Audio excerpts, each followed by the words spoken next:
자, 우리 하나님의 말씀을 보도록 하겠습니다. 디모데전서 6장 11절부터 16절에 있는 말씀. 디모데전서 6장 11절부터 16절 시작. 오직 너 하나님의 사람아, 이것들을 피하고 의와 경건과 믿음과 사랑과 인내와 온유를 따르며 믿음의 선한 싸움을 싸우라. 영생을 취하라. 이를 위하여 내가 부르심을 받았고 많은 증인 앞에서 선한 증거를 하였도다. 만물을 살게 하신 하나님 앞과 본디오를 빌라도를 향하여 선한 증거를 하신 그리스도 예수 앞에서 내가 너를 명하노니, 우리 주 예수 그리스도께서 나타나실 때까지 흠도 없고 책망받을 것도 없이 이 명령을 지키라. 기약이 이르면 하나님이 그의 나타나심을 보이시리니, 하나님은 복되시고 유일하신 주권자이시며 만왕의 왕이시며 만주의 주시오. 오직 그에게만 죽지 아니함이 있고 가까이 가지 못할 빛에 거하시고 어떤 사람도 보지 못하였고 볼 수도 없는 이시니, 그에게 존귀와 영원한 능력을 돌릴지어다. 아멘. 이제 자기 자신을 축복할 때 이렇게 축복하십시오. 나는 예수님 때문에 오베데돔의 복을 받은 사람입니다. 고백하시길 바랍니다. 나는 예수님 때문에 오베데돔의 복을 받은 사람입니다. 아멘. 자, 여러분, 이 세상을 살아가면서 가장 아름다운 이름이 무엇일까? 사람들이 얻을 수 있는 최고의 영광스러운 이름, 그 이름이 무엇일까? 그것은 다른 것이 아니라 하나님이 우리를 향하여 너는 하나님의 사람이다 라고 말씀하신 것이라. 우리는 누구라고요? 그렇죠. 하나님의 사람이라는 거예요. 하나님의 사람.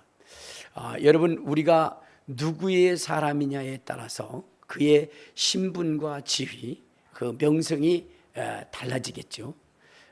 여러분, 장관의 사람이라고 할 때에 그의 위치는 어떻게 해요? 장관이 갖는 그 영광을 가질 수 있을 겁니다. 대통령의 사람이라고 할 때는 그보다 더 높은 차원의 영광을 가질 수 있게 되는 거죠. 그런데 오늘 우리를 하나님이 말씀하시기를 하나님의 사람이라는 거예요. 하나님의 사람. 그러면 여러분, 우리가 하나님의 사람이라고 하는데 하나님은 어떤 분이시냐 하는 거죠. 우리 한번 에레미야서 10장 10절을 한번 찾아보도록 하겠습니다. 에레미야서 10장 10절. 하나님은 어떤 분이시라고 말씀하시냐. 시작. 오직 여호와는, 에레미야 10장 10절. 시작. 오직 여호와는 참 하나님이시요 살아계신 하나님이시요 영원한 왕이시라. 그 진노하심에 땅이 진노하며 그 분노하심을 이방인이 능히 당하지 못하느니라. 너희는 이같이 그들에게 이르기를, 천지를 짓지 아니한 신들은 땅 위에서 이 하늘 아래서 망하리라 하라. 자, 여기 보면 하나님은 누구시냐? 참 하나님이시라는 거예요. 참 하나님이시고 참신이시고 살아계신 하나님이시라는 겁니다. 영원한 왕이시고, 여러분, 그분은 생사화복을 주관하시는 분으로서 죽은 자를 산 자처럼, 없는 자를 있는 것처럼 그렇게 부르시는 분이시라는 겁니다. 그래서 이 하나님에 대해서 바로 다니엘서, 우리 다니엘서 2장에 보면 이렇게 이야기를 합니다. 우리 다니엘서 2장 20절. 시작. 다니엘이 말하여 영원부터 영원까지 하나님의 이름을 찬송할 것은 지혜와 능력이 그에게 있기 때문이다 라고 이렇게 이야기를 하고 있습니다. 그러니까 모든 지혜와 지식과 능력이 있을 뿐만 아니라 모든 것을 창조하시는 그 하나님, 그분이 바로 우리가 믿는 하나님이시고, 그 하나님이 우리를 지칭하여 말할 때 너는 하나님의 사람이라 이렇게 얘기했어요. 여러분, 하나님은 참신이라고 말씀하셨죠. 참신. 여러분, 우리 인생이 두려워하고 또 인생이 무릎 꿇는 존재가 누구죠? 우리는 신 앞에 무릎 꿇는 거예요. 신 앞에. 그래서 우리가 하나님을 믿기 이전에 지난 날에는 귀신 앞에 무릎을 꿇고 그 앞에 생명을 구걸하고 목숨을 구걸하고 그랬죠. 우리가 그 귀신을 두려워하는 것은 무엇이면 그는 신이기 때문이라는 거예요. 신. 그러니까 우리의 인생보다도 뭐요? 초월적인 능력을 가진 존재이기 때문이라는 거예요. 그러나 하나님은 참신이라는 겁니다. 참신. 그러니까 여러분, 그러한 그 세상에 그 사람들이 두려워하는 그 신들, 그 잡신들을 무릎 꿇게 하고 그들을 영원한 지옥으로 멸하실 수 있는 그분이 누구냐? 하나님이시라는 거예요. 그렇기 때문에 여러분, 우리가 하나님의 사람으로 칭함을 받는 것은 이 세상에 가장 아름다운 이름이고 존귀한 이름이고 영광스러운 이름일 수가 있다는 것입니다. 우리가 여러분, 천사보다 더 위대한 것은 우리는 천사보다 더 아름다운 이름을 유업으로 받은 자이기 때문이라는 거예요. 우리 한번 히브리서 1장 4절에 보면 이런 말씀이 있어요. 우리는 하나님을 믿기 이전에는 천사가 대단한 존재로 여겼는데, 그런데 히브리서 1장 우리 14절을 한번 봐요. 14절. 자, 시작. 모든 천사들은 섬기는 영으로서 구원받은 상속자들을 위하여 섬기라고 보내심이 아니야. 그러니까 모든 천사들은 구원받은 우리를 섬기도록 그렇게 명명되어져 있다는 거예요. 이름이 무엇이냐면 우리 4절에 보면 1장 4절 시작. 그가 천사보다 훨씬 뛰어남은 그들보다 더욱 아름다운 이름을 기업으로 받았기 때문이라는 거예요. 우리는 여러분, 천사보다 더 아름다운 이름을 받은 존재고, 그리고 무엇이냐면 천사보다 더 아름다운 이름을 통하여 하늘나라를 상속받는 하나님의 상속자가 되어졌다는 거예요. 그렇기 때문에 우리가 위대하다는 거예요. 천사들도 우리 앞에 복종할 수밖에 없고 우리를 섬길 수밖에 없게 되어졌다는 거예요. 자, 그래서 우리는 뭐요? 이 세상에 하나님 다음으로 가장 존귀한 자입니다. 하나님 다음으로 가장 존귀와 존용을 받은 자가 우리입니다. 그래서 성경에는 내가 너를 보배롭고 존귀하게 여기노라 이렇게 말씀하셨던 거죠. 자, 그런데 우리가 알아야 되는 것은 무엇이면 이것입니다. 우리가 하나님의 사람이라고 하는 그 존귀한 이름을 가진 것처럼 또한 이에 준하는 사명도 있다는 거예요. 이에 준하는 우리의 임무도 있다는 거예요. 여러분, 국방부 장관이라고 하는 그 영광스러운 그 직책 안에는 그가 받을 영광도 있지만 그가 행해야 할 어때요? 임무도 있다는 거예요. 사명도 있다는 거예요. 그것은 무엇이죠? 나라를 지켜야 된다. 적군으로부터 나라를 지켜야 하는 그 막중한 임무 또한 이 국방부 장관에게 있다는 것입니다. 마찬가지로 우리가 하나님의 사람이라고 하는 그 영광스러운 이름을 가진 존재로서 우리가 행해야 되는 것인데, 그것은 무엇이냐면 주님의 명령을 순종하는 거예요. 주님의 명령을 지키는 것입니다. 우리 다시 한번 디모데전서 6장에 가보면 이렇게 이야기를 합니다. 자, 6장 우리 14절부터 한번 봅시다. 14절 시작. 우리 주 예수 그리스도께서 나타나실 때까지 흠도 없고 책망받을 것도 없이 이 명령을 지키라 그랬어요. 그러니까 우리를 하나님의 사람으로 명명하셨던 그 하나님은 뭐라 그랬냐? 이 명령을 지키라는 거예요. 이 명령을 지키라.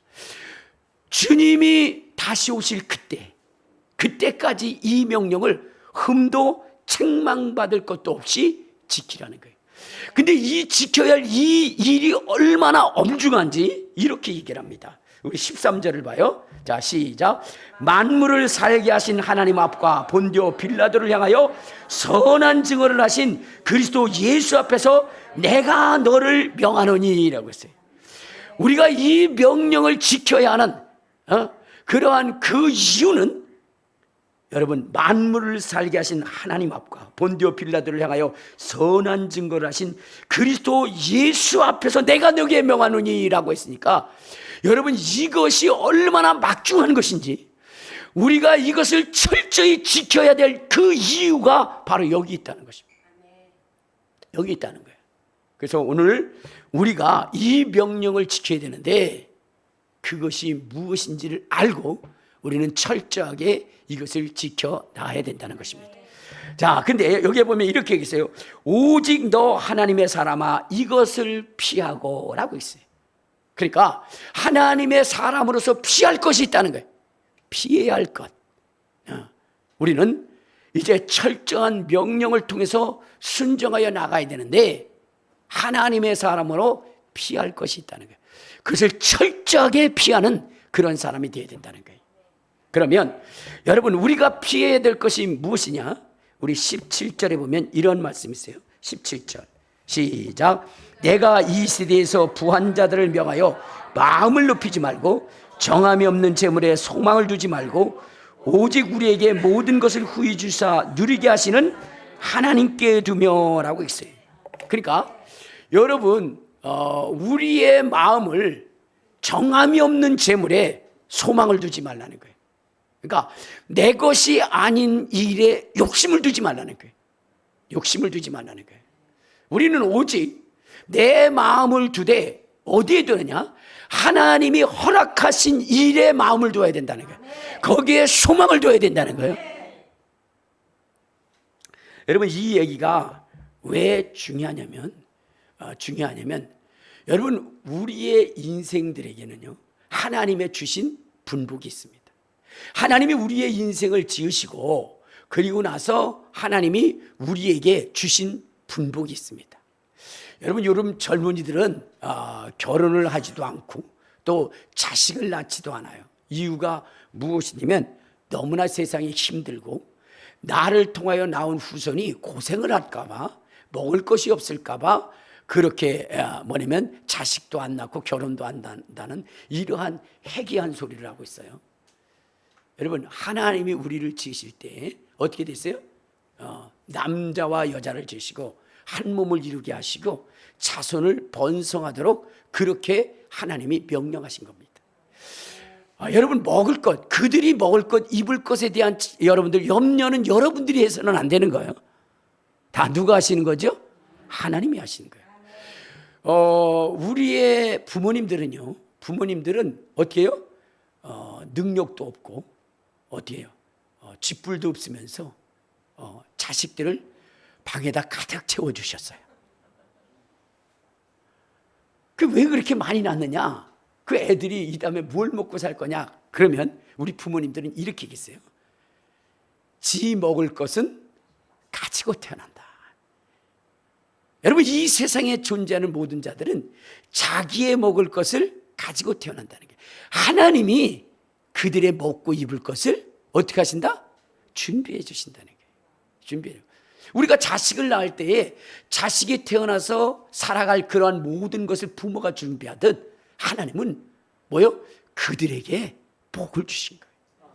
생육하고 번성할 수 있도록 복을 주신 겁니다. 근데 그것을 요즘 젊은이들은 거역하고 있다는 거죠. 자, 이와 같이 하나님께서는 우리의 인생에게 복을 주신 거예요. 그런데 여러분들 보세요. 우리의 수명도 어디에서 정한 거죠? 하나님이 정해 주시는 거예요. 이 세상을 떠나고 이 세상을 태어난 것도 다 누가 정해 주시는 거냐? 하나님이 정하시는 거예요. 우리 스스로가 모든 것을 결정할 수 있는 것은 아닙니다. 자, 그런데 여러분 제 수명을 살지 못하고 제 복을 누리지 못하고 가는 사람들이 있다는 거예요. 그건 왜 그런 거냐? 하나님이 그에게 준 그 정한 복을 뛰어넘어서 남의 것을 어떻게 해요? 가지고 누리려고 하면 그렇게 된다는 거예요. 제가 이 이야기를 비유로 얘기할까 말까 고민하다가 하게 되는데, 왜냐하면 이 비유를 얘기하면 여러분들이 또 이상하게 생각할까 봐 그런데 어쨌든 말씀을 드리면 이런 것이에요. 여러분들 김주혁 배우 아시죠? 그 김주혁 배우, 그 사람은 누구냐면은 김무생 씨의 아들입니다. 김무생 씨의 아들이에요. 그런데 이 사람이 굉장히 유명해졌어요. 무엇으로 유명했냐? 옛날에 사극 속에 무신이라고 하는 그러한 그 사극 속에서 김준이라고 하는 인물로 나옵니다. 이제 노예에서 이 고려 정권의 최고의 자리에 이르기까지 뭐냐면 그 권력을 누렸던 그 사람입니다. 자, 그런데 이 친구가 요절을 했어요. 교통사고로 젊은 나이에 죽어버립니다. 그러니까 이 사람에 대해서 물어보기 위해서 어떤 사람이 그의 뭐냐면 생년월일을 가지고 그리고 무당 앞에 찾아갔어요. 무당 앞에 찾아가 가지고 이 사람이 어떤 사람인지 알아봐 보라고 그랬더니 그 무당이 딱 얘기하는 거예요. 사주를 얘기해 72년 몇 월 며칠 생이라고 딱 하고 김씨라고 딱 하니까 이 무당이 이렇게 얘기를 하는 거예요. 이 사람이 몇 살이냐 이렇게 물어보니까 나이가 없네요. 그러더라고요. 나이가 없다니요. 그랬더니 죽었다는 얘기죠. 죽었다는 얘기예요. 죽은 사람은 나이가 없습니다 라고 얘기를 해요. 그러면서 이런 얘기를 해요. 참 이 사람 안타까운 사람이다. 요절한 사람인데 사실 이 사람에게는 하늘이 내려준 수명이 있고 하늘이 내려준 복이 있는데 이 사람이 그 아버지의 영향력 때문에 그렇겠죠. 가지 말아야 할 길을 가게 됐다는 거예요. 가지 말아야 할 길을 가게 됐다. 그러니까 남의 인생을 가게 됐다는 거예요. 그래서 그가 그 인생을 가다가 이제 돌이켜 자기의 인생을 가려 하는데 너무나 멀리 와 있다는 거예요. 그래서 다시 돌아갈 수도 없는 그 상황에 머뭇거리다가 불의의 사고로 죽었다는 거예요. 여러분, 여기서 우리가 알 수 있는 것이 뭐냐면 어떤 거죠? 하나님이 주신 자기의 수명이 있고 복이 있는데 그것을 이탈해서 남의 것을 취하고 남의 권력을 취하려 할 때 어떻게 돼요? 그 사람에 의해서 불행한 일을 당할 수 있다는 거죠. 그렇죠? 마찬가지로 하나님은 오늘 여기에 말씀하시기를 뭐라 그랬어요? 정함이 없는 재물에 소망을 두지 마라. 그러면 어떻게 되냐? 내 것이 아닌데 남의 것을 내 것으로 취하려고 그렇게 할 때 어떤 일이 당해요? 불행한 일이 있을 수 있다는 거예요. 자, 우리 한번 디모데전서 6장 우리 9절을 한번 봐요. 9절. 자, 시작. 부하려 하는 자들은 시험과 울무와 여러 가지 어리석고 해로운 욕심에 떨어지나니 곧 사람으로 파멸과 멸망에 빠지게 하는 것이라. 돈을 사랑함이 일만하게 뿌리가 되나니 이것을 탐내는 자들은 미혹을 받아 믿음에서 떠나 많은 근심으로 자기를 떨었다. 그래서 여기 보면 뭐랬어요? 부하려 하는 자들은 시험과 올무와 여러 가지 어리석고 해로운 욕심에 떨어지나니 곧 사람으로 파멸과 멸망에 빠지게 하는. 자기 것이 아닌데 자기 것으로 취하려 하면 어떻게 돼요? 불법을 행하게 되는 거죠. 그 사람에게 억울한 일을 당하게 만드는 거죠. 그 억울함이 어떻게 해요? 곧 그 사람의 생명을 단축하게 만들 수 있다는 거예요. 그래서 우리가 이 세상을 살아갈 때에 여러분 우리가 피해야 될 것은 뭐냐면 내 것이 아닌 것에 소망을 두지 말라는 거예요. 내 것이 아닌 것에 소망을 두지 말라. 하나님이 내게 여러분 그렇게 명명하여 준 것에 소망을 가지고 가라는 거예요. 그래서 거기 이게 17절 마지막에 보면 우리에게 모든 것을 후히 주사 누리게 하시는 하나님께 두며 하나님께 두라는 거예요. 하나님이 주신 것에 대한 소망을 가지라는 거예요.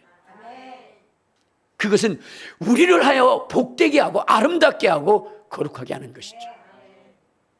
그것은 누구도 빼앗을 수가 없는 것입니다. 빼앗을 수가 없는 거예요. 장기준 목사님이 계십니다. 근데 장기준 목사님의 둘째 딸이 있어요. 둘째 딸. 근데 그 둘째 딸은 열심히 피아노를 배워가지고 이제 뭐냐면 주님 앞에 충성을 다했어요. 주님 앞에 충성을 다하면서 그렇게 됐는데 이 아버지가 개척교회 목사라 그 딸이 원하는 피아노 학원을 차려줄 수가 없었던 거예요. 그때 그는 오직 자기의 마음을 하나님 앞에 둔 겁니다. 그리고 하나님 앞에 충성을 다했어요. 반주를 하고 그리고 아이들을 가르치고 그러면서 주님 앞에 최선을 다했습니다. 하나님은 그를 어디요? 숙명여대 피아노과를 졸업하게 하시.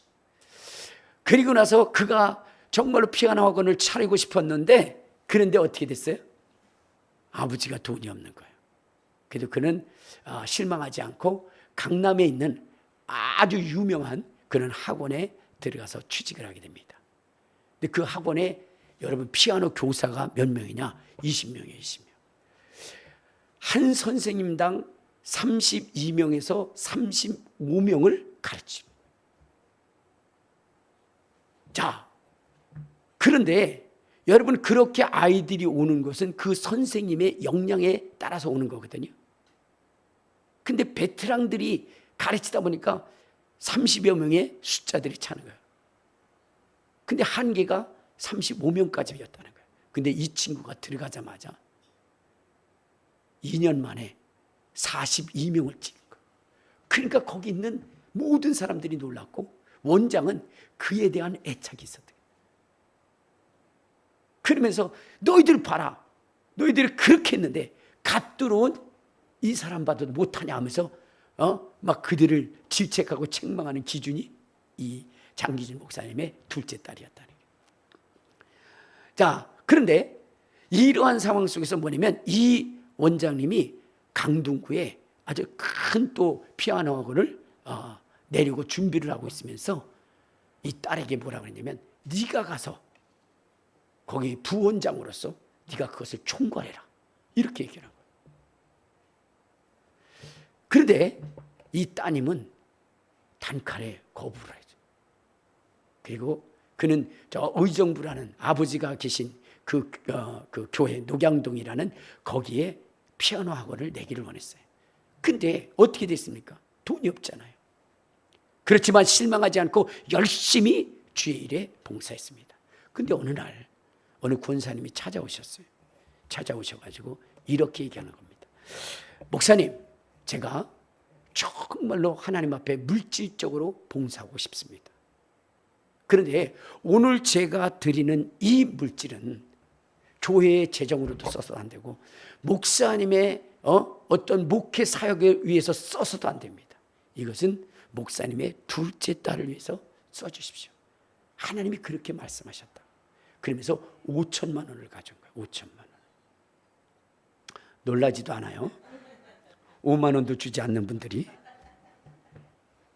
5천만 원을 가져와서 그 딸에게 줬고, 그래서 40평을 얻고 거기에 14개의 방과 그랜드 피아노까지 넣은 이런 하나님의 복을 받은 거예요. 그것은 하나님이 지명해서 준 거예요. 구분해서 준 거예요.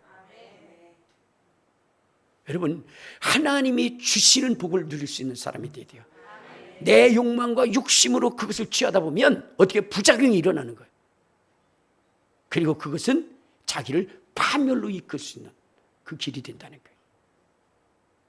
자, 그래서 우리는 정함이 없는 것에 소망을 두지 말고 하나님이 누리게 하시는 그것을 소망하며 나갈 수 있는 저와 여러분이 되시기를 주님의 이름으로 축원합니다. 두 번째 우리가 피해야 되는 것이 뭐냐면 음행이라고 하는 거예요. 간음이라는 거예요. 여러분, 간음이라는 것, 음행이라고 하는 것을 우리가 피해야 되는 거예요. 여기 보면 오직 너 하나님의 사람아 이것을 피하고 라고 얘기했는데 우리가 피해야 되는 것이 뭐냐? 간음이라는 거예요. 음행이라는 겁니다. 자, 우리 한번 고린도전서 6장. 자, 고린도전서 6장 우리 18절에 보면 16절에 보면 이렇게 얘기합니다. 자, 시작. 창녀와 합하는 자는 그와 한 몸인 줄을 알지 못하느냐. 일렀으되 둘이 한 육체가 된다 하였나니 주와 합하는 자는 한 영이니라. 음행을 피하라. 사람이 범죄하는 죄마다 몸 밖에 있거니와 음행하는 자는 자기 몸에 죄를 범하느니라. 여러분, 음행을 피하라 이렇게 했어요. 음행을 피하라. 간음을 피하라 이렇게 얘기했어요. 여러분, 이것이 왜 중요하냐면 이런 것입니다. 하나님이 우리의 인생을 만드실 때에 남자와 여자로 만드셨어요. 남자와 여자를 만드시고 그리고 둘이 한 몸을 이룰지니라 그랬어요. 한 몸을 이룰지. 그러면서 이렇게 얘기합니다. 자, 우리 한번 마태복음 19장 4절에 보면 이런 말씀을 합니다. 마태복음 19장 4절. 자, 찾았어요? 시작. 예수께서 대답하여 이르시되 사람을 지시니가 본래 그들을 남자와 여자로 지으시고 말씀하시기를 그러므로 사람이 그 부모를 떠나서 아내와 합하여 그 둘이 한 몸을 일지라 하신 것이 읽어보지 못했냐. 그런즉 이제는 둘이 아니요 한 몸이니 그러므로 하나님이 짝 지어준 것을 사람이 나누지 못하지나. 그러니까 부부로 연을 맺어주면 그건 사람이 짝 지어준 것이 아니에요. 하나님이 짝 지어주신 거예요. 그래서 어떻게 됐어요? 나누지 못하는 거예요. 자, 그런데 이것이 헤어질 수 있는 조건이 한 가지가 있어요. 그것이 바로 간음이고 음행입니다. 우리 한번 어디를 보시냐면 마태복음 5장 32절에 보면 이러한 말씀이 있습니다. 마태복음 5장 32절. 자, 시작. 나는 너에게 이르노니 누구든지 음행한 이유 없이 아내를 버리면 이는 그로 간음하게 하며 또 누구든지 버림받은 여자에게 장가드는 자도 간음합니다. 그러니까 여기에 보면 뭐라 했어요? 음행한 연고 없이 아내를 버리면 안 된다는 거예요. 아내가 고스톱을 쳐서 집을 날려도 헤어지면 안 되는 거예요. 남편이 술을 먹고 떡이 돼서 밤낮 속을 터뜨려도 헤어지면 안 되는 거예요. 오직 헤어질 이유가 있다면 간음한 거, 음행한 거, 그것으로 인해서 헤어질 수 있다는 거예요. 그 외에는 안 된다는 거예요. 그만큼 여러분 간음이라는 거, 음행이라는 것은 어떻게 돼요? 하나님이 가장 꺼리는 거예요. 왜냐? 여러분 이 우리의 몸이라고 하는 것은 자기 자신을 위한 삶이 아니라 하나님의 영광을 위한 삶입니다. 우리 한번 다시 한번 고린도전서 6장으로 한번 가봐요. 고린도전서 6장 거기에 보면 6장 4절. 자, 거기에 보면 6장 우리 13절을 봅시다. 자, 시작. 음식은 배를 위하여 있고 배는 음식을 위하여 있나니 하나님은 이것저것을 다 폐하시라. 몸은 음란을 위하여 있지 않고 오직 주를 위하여 있으며 주는 몸을 위하여. 여러분 우리의 몸은 음란을 위해서 있는 게 아니에요. 이 몸은 하나님의 영광을 위하여 있는 것입니다. 근데 19절 한번 봐요. 19절 시작. 너희 몸은 너희가 하나님께로부터 받은 바 너희 가운데 계신 성령의 전인 줄 알지 못하느냐. 너희는 너희 것이 아니니라. 값으로 산 것이 되었으니 그런즉 너희 몸으로 하나님께 영광을 누리라. 우리는 하나님의 성전이에요. 그래서 음행이나 간음으로 인해서 우리의 몸을 더럽히면 안 돼요. 목사님, 아내가 죽기보다도 싫은데요. 어떻게 하죠? 그래도 안 되는 거예요. 이렇게 싫은데요. 어떻게 하면 하죠? 차라리 아내하고 살려면 차라리 죽고 싶다고. 여러분들 이 사람 남자들의 마음이 이렇게 변합니다. 결혼하기 전에는 내가 사는 이유가 있다면 오직 너 때문이야. 너 때문이라고 얘기해. 결혼해서 살다가 내가 죽어야 할 오직 한 가지가 이유가 있다면 너 때문이야. 사는 것도 너고 죽어야 하는 것도 너 때문이야. 그렇게 변해요. 그 배우자는 변한 게 없거든. 근데 왜 그렇게 변할까? 이유가 있는 거예요. 그 속에 무엇이 있는 거냐? 귀신이 들어가세요. 미워하게 하는 귀신, 싫어하게 하는 귀신. 목사님, 아내의 소리가 너무나 잔소리가 심해서 아주 죽을 지경이에요. 그래도 살아야 되나요? 이걸 어떻게 하면 되죠? 살아야 됩니다. 근데 그렇게 되면 내가 돌아버릴 것 같는데요. 걱정하지 마시기 바랍니다. 그 이유, 원인을 제거하고 나면요. 그 시끄러운 소리가 뭘로 들려요? 사랑스러운 소리로 들려요. 그 소리 못 들으면, 하루라도 못 들으면 어떻게 돼요? 미칠 것 같게 돼요. 그러니까 여러분의 지금 아내의 말이 뭐요? 죽기보다 싫은 목소리로 들린다면 그 속에 뭐가 있는 거예요? 귀신이 들어가 있는 거예요. 귀신이 들어가. 그걸 쫓아내는 순간 어떻게 돼요? 놀라운 하나님의 축복의 역사가 이루어져요. 놀라워요. 우리 금요일 날 엄청난 일이 있었는데 그 중에 우리 유미듬 집사님 항상 머리가 아프고 뒷골이 땡기고 너무 힘들어. 삶이 힘들고 어려워. 목사님의 말씀을 들으면 옳은 것 같은데 왠지 뭐냐면 자꾸 거부 반응이 일어나요. 그런데 이러한 이 삶 가운데 금요일 날 우리 김인현 목사님이 오셔서 딱 머리에 손을 얹는 순간 어떻게 됐어요? 온몸이 뜨거워지면서 여기 어깨에 있었던 귀신이 팍 나가면서 손에 있었던 것까지도 샥 빠져나가는 거예요. 그러면서 난 유미듬 집사님이 그렇게 우는 건 처음 봤어요. 통곡하면서. 그래서 몸이 날아갈 것처럼 가면. 목사님의 말씀도 꿀송이처럼 다. 오늘도 와 있잖아 지금. 그러니까 뭐냐면 여러분 이 속에 거부하게 하는 영이 있는 거예요. 거부하게 하는.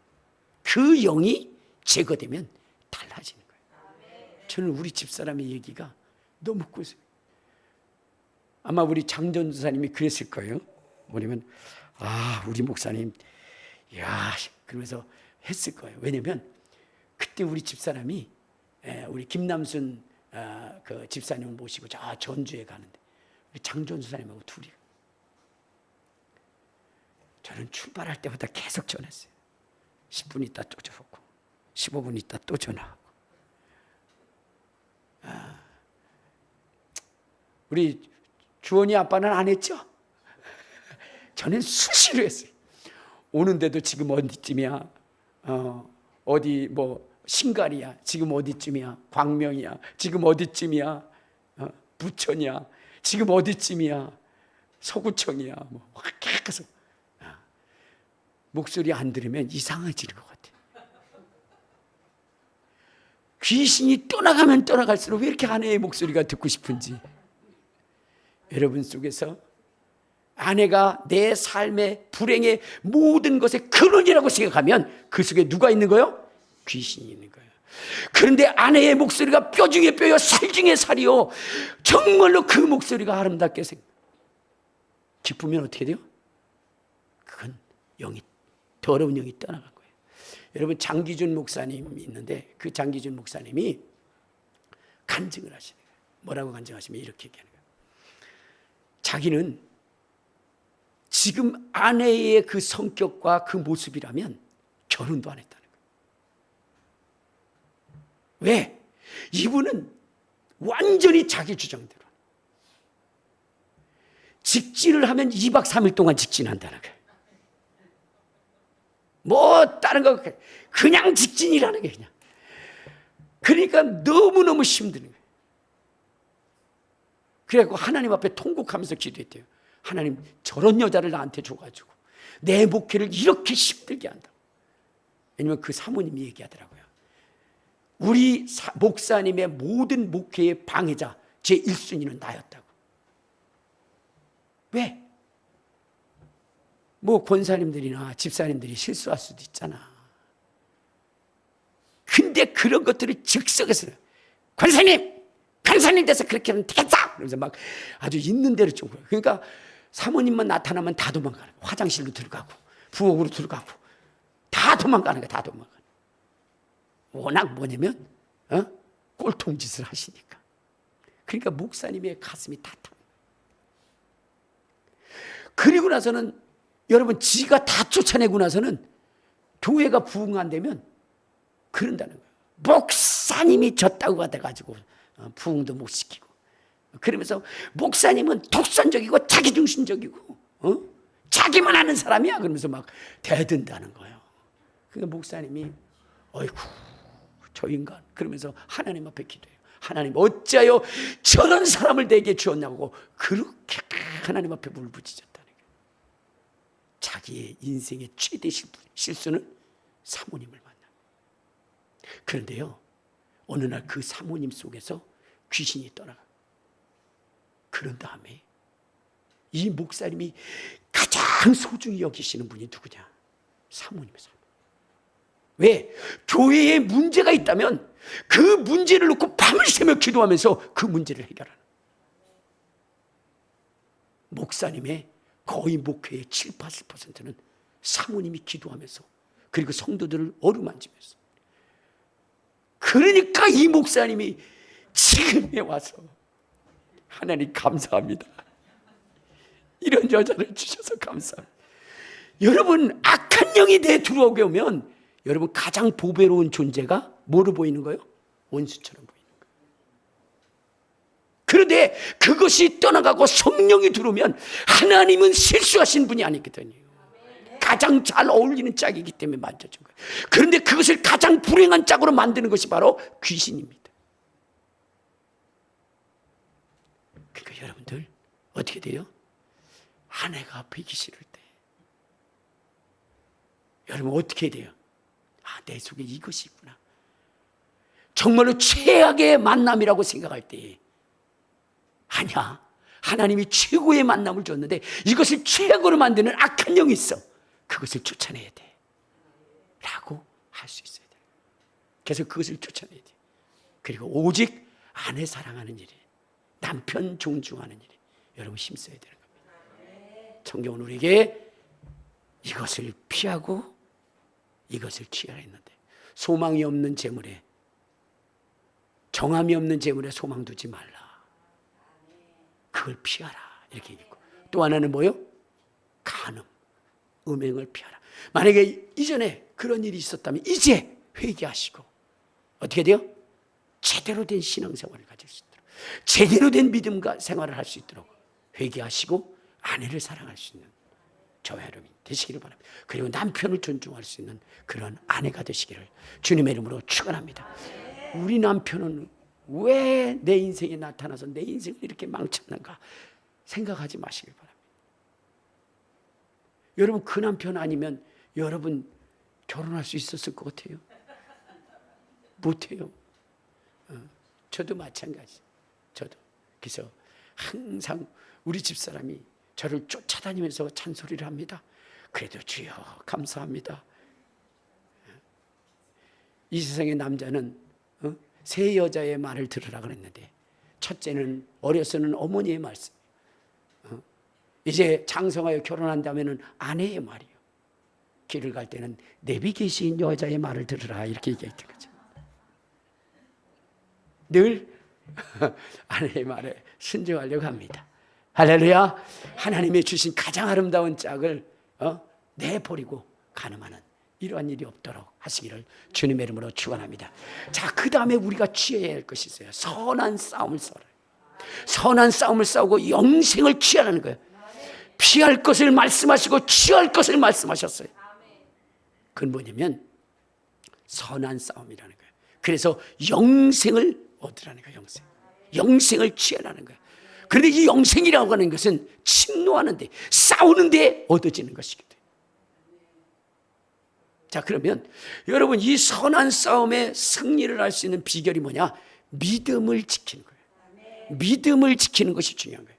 선한 싸움을 싸워 이기게 하는 것이 믿음이다 그랬어요. 그래서 자, 우리 한번 디모데후서 4장, 자, 우리 디모데후서 4장 7절에 보면 이러한 말씀이 있어요. 자, 디모데후서 4장 우리 7절에 보면, 자, 시작. 나는 선한 싸움을 싸우고 날려갈 길을 마치고 믿음을 지켰으니까, 선한 싸움이 있는데 이 싸움을 이기게 하는 것이 뭐냐? 믿음이라는 거예요. 믿음.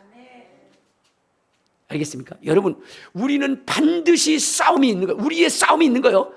바울은 이야기를, 우리의 싸움은 혈과 육을 상대하는 것이 아니요 정세와 권세와 이 세상의 어둠의 주관자들 곧 하늘에 있는 악한 영들의 됨이라 했어요.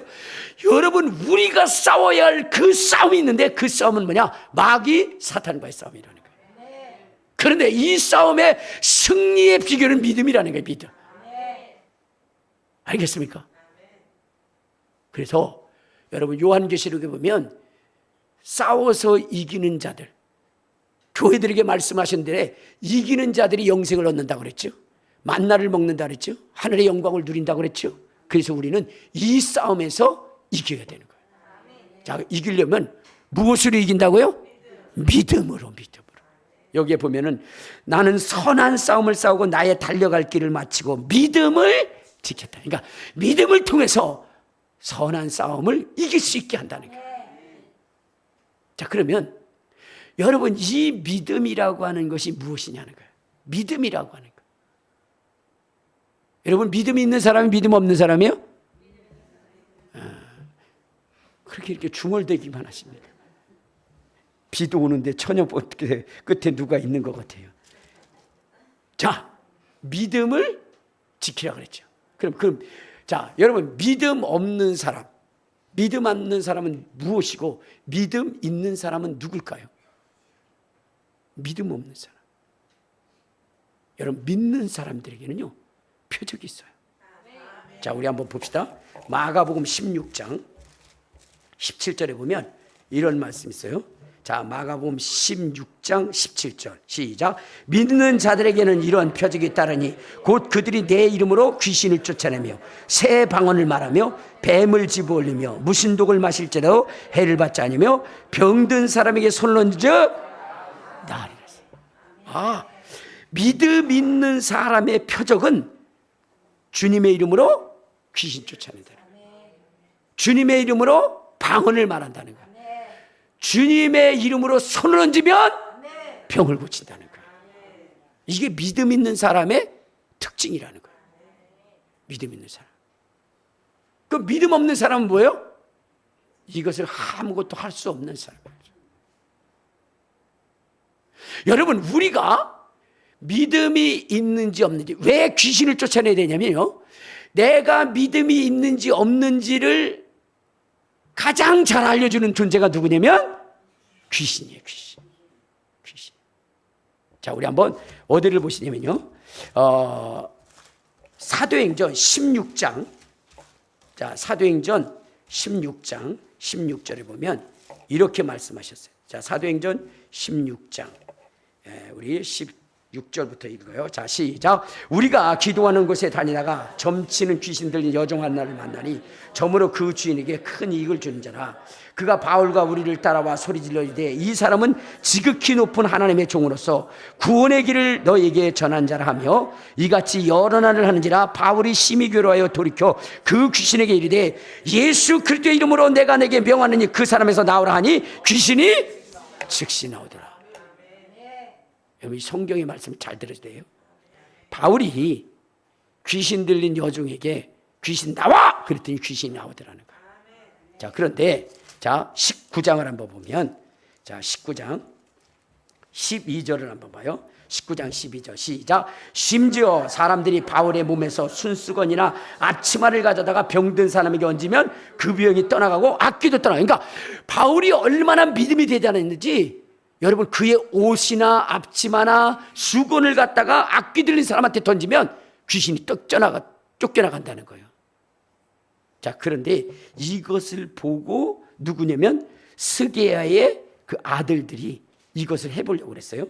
그래서 13절을 봐요. 자, 시작. 이에 돌아다니며 마술하는 어떤 유대인들이 시험 삼아 악귀 들린 자에게 주 예수의 이름을 불러 말하되 내가 바울이 전파하는 예수를 의지하여 너에게 명하노라 하더라. 유대의 한 제사장 스게와 7 아들도 일을 행하더니 악귀가 대답하여 이르되 내가 예수도 알고 바울도 알거니와 너는 누구냐 하며 악귀 들린 사람이 그 사람에게 뛰어올라 눌러 이기니 그들이 상하여 벗은 몸으로 집에서 도망하는지라.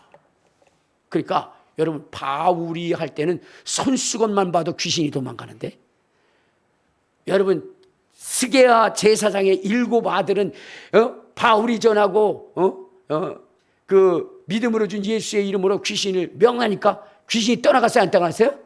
안 떠나갔어요. 그러니까 귀신이 저 사람이 믿음 있는지 없는지를 가장 잘 알아요. 가장 잘 알아. 그래서 귀신같이 한다 그러잖아요. 그러니까 그만큼 여러분들 자기가 능력 있는 믿음이 있는지 없는지를 우리가 확인하려면 여러분 귀신 한번 쫓아보셔야 돼요. 그러니까 귀신을 쫓는데 귀신아 나가! 근데 하면 그건 뭐냐면 이 스게야 제사장처럼 예수의 이름을 가지고 있다 하나 뭐요? 믿음이 없는 거예요. 근데 귀신아 나가는데 벌벌 떨어봐요. 아, 이 사람 진짜 믿음 있는 사람이다. 여러분들이 귀신 쫓을 때 벌벌 떨어봐요. 아, 내가 믿음 있구나. 그런 거라. 자, 그런데 여러분 믿음이라는 것이 그럼 뭐냐 이거지. 믿음이라는 게. 믿음이라는 게 뭐냐. 그래, 나도 믿음을 갖고 싶어. 근데 그 믿음이 무엇이냐는 거예요. 자, 여러분 우리 주님이 믿음 없는 자, 완악한 자를 꾸짖으셨다고 그랬는데 그 믿음이 뭐냐 하는 거에는 자, 누가복음 16장에 보면 16장 14절을 한번 봐요. 이런 말씀을 하십니다. 16장 14절 시작.